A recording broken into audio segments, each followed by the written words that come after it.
Hi everybody, and welcome to this video, which is a quick guide on how to finish number one in your arena shard with the team you're looking at here. Arena rewards make the game run a lot smoother if you're a free-to-play or a minnow spender, and this is a team free-to-play players should have no trouble building.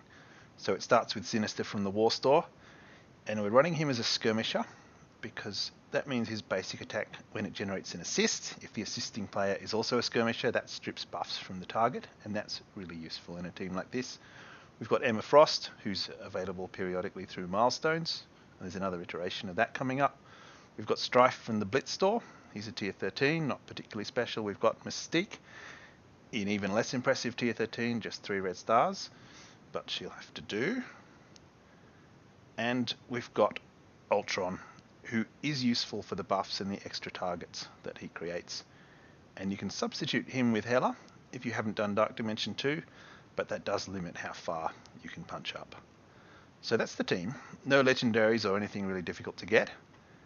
And this is the team we're taking on for first spot, which is the Goliath team in my arena shard. 7 red stars in all of them, and 787,000 power against my power of 421,000. Making for a punch up just under 370,000. And we know the Black Order will dominate on synergy and they'll dominate on power. So the only way to square things up is with control, which means buffs and debuffs. Now the early part of a fight like this is dangerous because our control is not set up yet, and you can see Strife's already getting it pretty hard.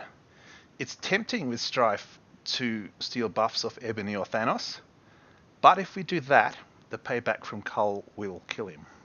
And the only character you can safely attack without that payback is Cull Obsidian himself.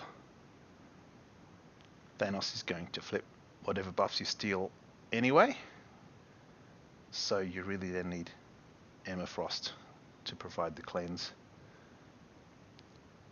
And Ultron to increase the number of targets.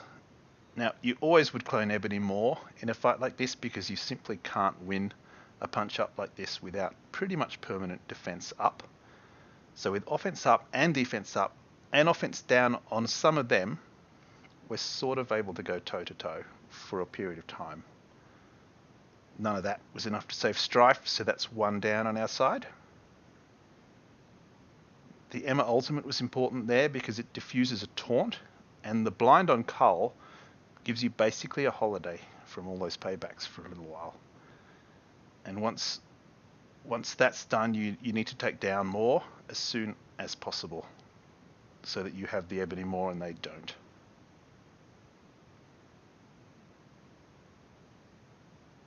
The Mystique buff sharing is very powerful here because it builds up the control advantage, and she also has the ability to make them attack each other, which is always good against a strong team if you can use their strength against them.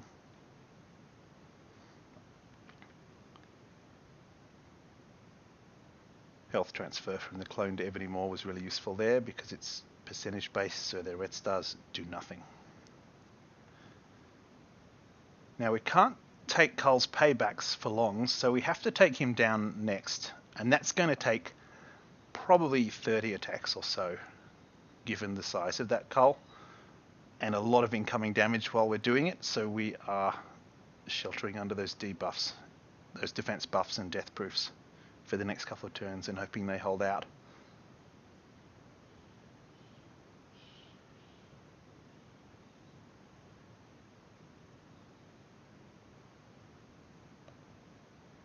And we're chiseling him down slowly.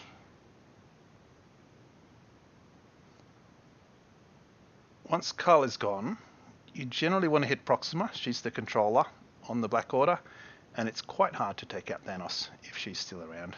And we just lost Ultron for the first time there, but he's regenerated.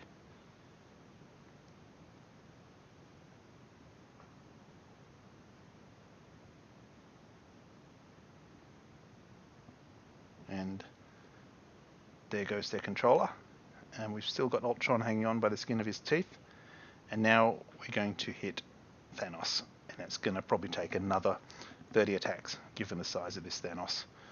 Ultron's gone for the second time, so that's the end of Ultron. Unfortunately, He does not get the benefit of the buff spreading from Mystique, so stronger characters can trounce him.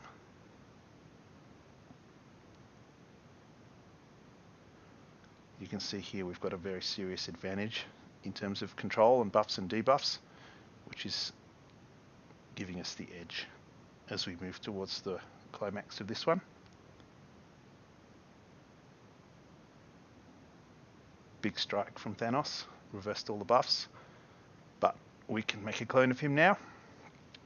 Just as we do that, we've lost Mystique, one-shotted by Corvus, so we're down to 2 starting characters plus the various drones and clones which we've created during the battle, and which are our main advantage at this point.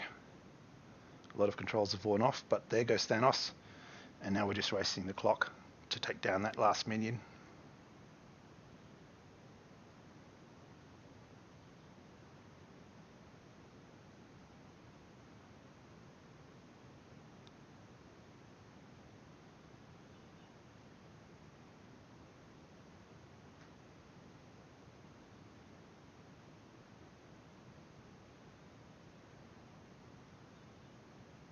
And there it is. Try this one at home and take down, harpoon the whales in your arena shard using this trick, and good luck.